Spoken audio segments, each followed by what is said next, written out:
জানিস এসব চোখ ফোক আঁকা আমার কাছে কোনো ব্যাপার না, 2-10 সেকেন্ডের কাজ, যখন তখন এঁকে দেবো। আমি হামেশাই যে কোনো চোখ এঁকে দেবো। পারবি তুই 30 সেকেন্ডে একটা চোখ এঁকে দেবো? আচ্ছা ঠিক আছে, চল করে দেখা। দে দে খাতা দে, শুরু করে দিচ্ছি।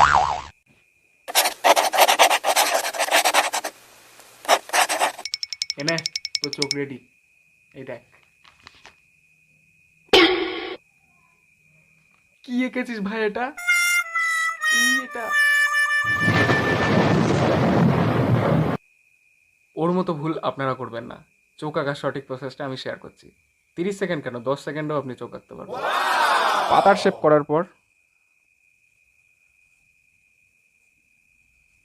এই আই বল করে নিয়ে তারপরে এটাকে ডিটেলিং পরে আসছি। ল্যাশগুলো এইভাবে স্ট্রোক দিয়ে করবেন।